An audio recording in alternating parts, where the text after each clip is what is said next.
everyone. Today, I want to address a significant issues, which about alcoholism in Malaysia, which is deeply intertwined with our unique culture and moral values. Our religious perspective are key. In Islam, alcohol consumption is clearly haram and prohibited, while in Christianity, while drinking in moderation might be permissible, but drunkenness is still strongly discouraged, as noted in Ephesians 5 verses 18, which both major faiths champion the values of self-control and care for one another. These religious teachings are further reinforced by our national philosophy, the Rukun Negara. Belief in God underscores our moral responsibility, while the rule of law provides the framework for regulations that uphold these ethical standards and protect public health. So, what is the real world impact? The National Health and Morbidity Survey 2020 reveals that 11.5% of Malaysians aged 15 and above consume alcohol, with a higher prevalence among urban males. The said consequences are serious and far-reaching, devastating traffic accidents, heartbreaking family conflicts, and a range of severe health issues burdening individuals and our healthcare system. So, our objective for this project is clear: to understand this impact, explore how religious and cultural values shape perception of alcohol use, and align solutions with our national values. In conclusion, Malaysia stands a point where we must carefully balance our rich traditions with the realities of modern life.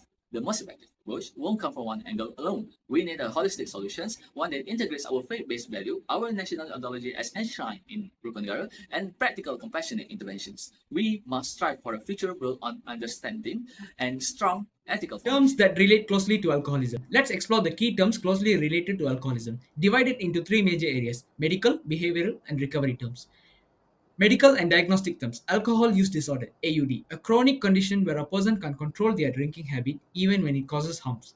Substance use disorder, SUD, a mental disorder affecting the brain and the behavior causing an addiction to alcohol or other substance. Dependence, when the body relies on alcohol, leading to withdrawal symptoms like anxiety, shaking, or nausea when you stop consuming alcohol. Liver disease includes conditions like cirrhosis or fatty liver caused by the heavy drinking. Wernicke-Korsakoff syndrome, a brain disorder from vitamin B1 deficiency due to a long-term use of alcohol, causing memory loss or coordination problems. Now we will focus on behavioral and physiological terms. Addiction, a chronic compulsion to drink despite negative effects. Craving, a strong urge to drink, especially during stress times. Binge drinking, drinking heavily in a short time, often raising the BAC level to 0.08% or even higher. Relapse, returning to drinking after a period of time. Codependency, enabling someone else's addiction by ignoring your own needs. Denial, refusing to admit there is a drinking problem. Finally, we will come to recovery and treatment terms. Detox, medically managed process of clearing alcohol from the body. Rehab, a structured program with therapy and education to support recovery. 12-step program, peer-based support, groups like Alcoholism Anonymous, Sober Living, alcohol-free housing that supports recovery after rehab. Harm reduction focuses on minimizing the harmful effect of alcohol use, not necessarily quitting it completely. So let's move on to our next subtopic, which is the causes of alcoholism in Malaysian society. Alcoholism in Malaysian society is a very complex issue because it is influenced by various of factors, including culture, religion, social demographics, families, and also environment. Malaysia is a multi-ethnic country with most of the citizens are Muslim religion based, so they are prohibited from consuming alcohol. Meanwhile, for the indigenous group, Chinese community, and Indian community, they tend to have yearly festival with alcohol consumption as a traditional and also as a practice.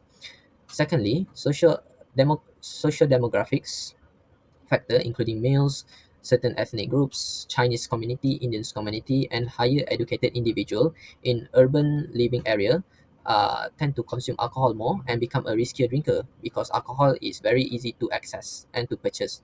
Meanwhile, for the lower socio-economic status, they tend to use alcohol as a coping mechanism to relieve their stress.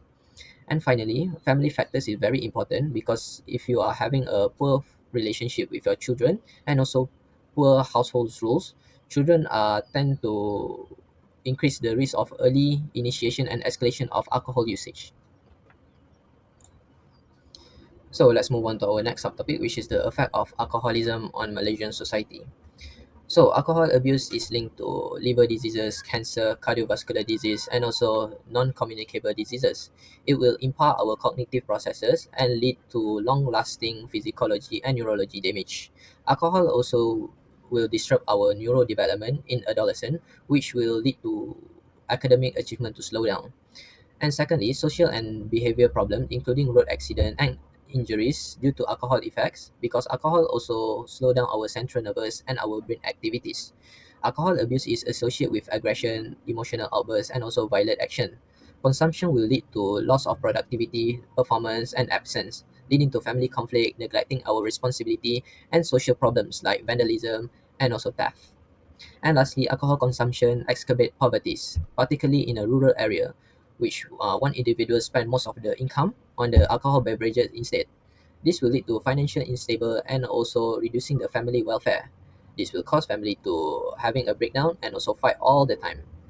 And for your information, Malaysians spend billions of ringgits on alcohol itself, exceeding our health budgets.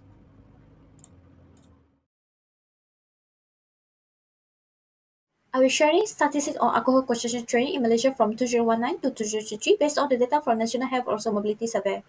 In 2019, 11.5% of Malaysians aged 15 and above reported drinking alcohol, but slightly decreased in 2023 to 10.5%. It's indicating a small but a positive decline.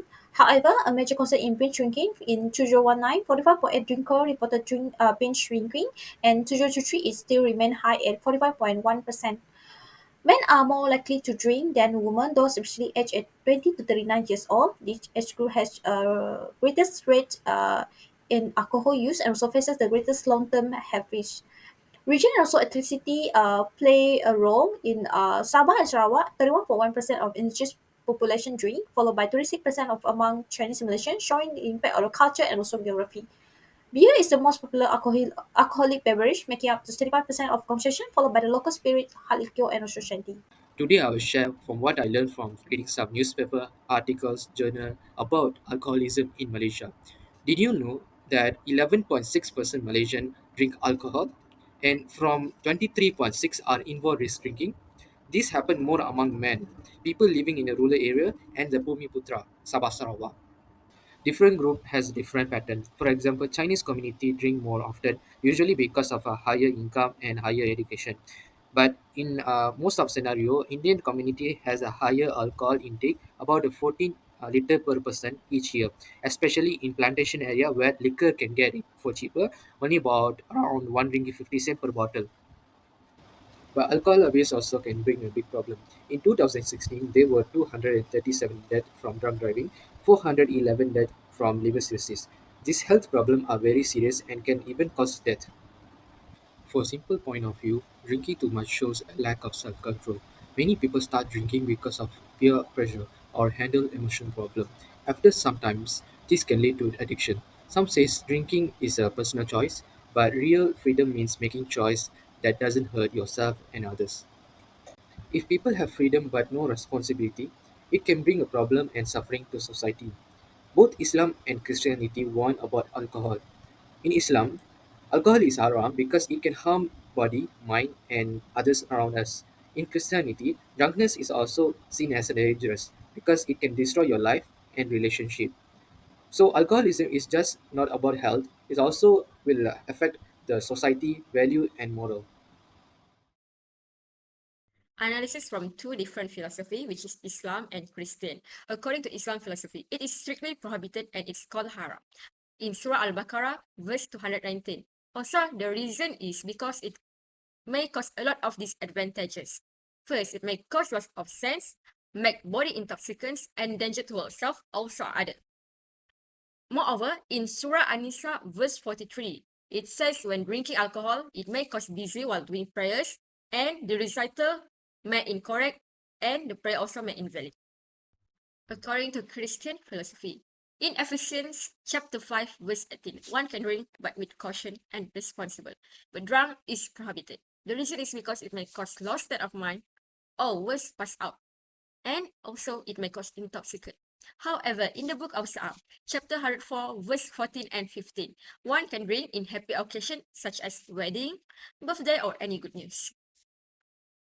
Talk about an analysis of alcoholism in Malaysia through two lens of principle from the rukun negara, kepercayaan kepada Tuhan, and kedaulatan undang-undang. First, belief in God teaches us to live with a good value, to be kind, respectful, and also responsible. In Malaysia, most of religion in like Islam, Christianity, Buddhism, and so Hinduism do not allow us to drinking alcohol. This is because being drunk can make people lose control and also make a bad decision and move away from their belief.